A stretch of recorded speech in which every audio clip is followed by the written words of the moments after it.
It's been about a year since we bought the Bavaria business here in Colombia, and obviously one of the things that we've been doing in that first 12-month period is a lot of detailed analysis, trying to understand the situation we inherited, an assessment of our consumers, trying to understand the different trade channels, talking about our customer needs, and really starting to identify where the opportunities are going forward.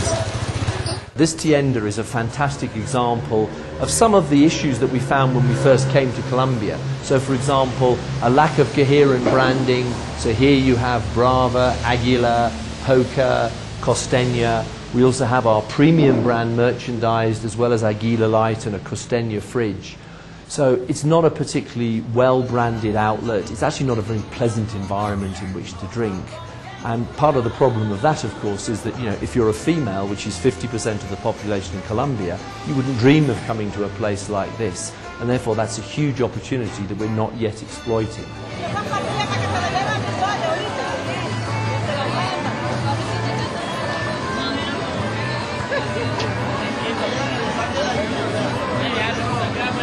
This is a great example of a typical kind of mum and pop or a tienda where you find that beer is being sold alongside other grocery products. Very little branding, no refrigeration, and the quality of the bottles here, as you can see, very scuffed, very poor quality in terms of the shape. All of our brands being sold here, as well as some of the competitive stuff. So here you have the kind of local firewater, which is the aguardiente, and then also the local rum as well, sold in sort of strange Tetra packs. So that's really the competitive environment that we're in. And the problem is that none of this creates a really aspirational appeal for the category. So that's one of the big challenges that we've been working on over the last year or so.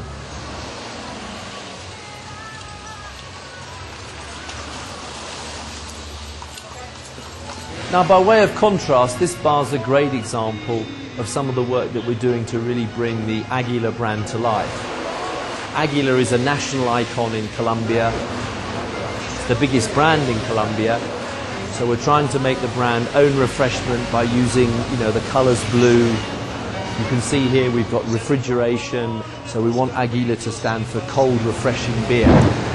And you can see as well that we have the full portfolio of brands available, but obviously Aguila is very much the preferred choice, so everybody here is drinking Aguila. A great example of how beer is drunk in Colombia. The jirafa, as this is called, is a way of delivering draft beer, even though the outlet doesn't have draft beer. The fact that everybody here is drinking Aguila is also reflected right the way across the country, because what you see here is being replicated wherever the consumer finds it, whether it's in the outdoor signage, whether it's in the distribution centres. We're really renovating the brand any way that the consumer finds it. And what you're seeing here is really a microcosm of the way that SAB goes about building brand portfolio strategies. And in fact was something that I personally did when I first got to Europe 10 years ago, and we started the process in Poland. And this is very relevant for us here, because one of the things that we inherited when we bought this business were three very strong regional brands: Aguila from Bogota and Barranquilla, Pilsen from Medellin, and Poca from Cali. But we see a terrific opportunity of developing a national mainstream portfolio with each of those three brands very clearly differentiated. But of course it's not just about our mainstream portfolio. What we've been making sure that we do is to develop a full portfolio of brands across the whole spectrum. So one of the areas that we've been focusing on is developing our Worthmore portfolio. Now this was an opportunity that we identified at the time of the acquisition, and we see from our experience elsewhere around the world that we can build Worthmore even in developing markets. And particularly here in Colombia, with the growing economy, we felt this was a huge opportunity. The first brand that we focused on is Club Colombia, which was our local premium brand that we inherited at the time of the acquisition. And one of the things we found was both a bottle design and a label design that we felt didn't really do justice to the premium positioning. So just this week, we've relaunched Club Colombia in its new bottle shape with a long neck, which is very much in line with international standards, a much more premium label design. We've started to create an intrinsic story about the brand. And one of the other really exciting initiatives that we've undertaken is we've linked the best Colombian restaurant selling the best Colombian food with our Club Colombia brand and actually named the restaurant after Club Colombia.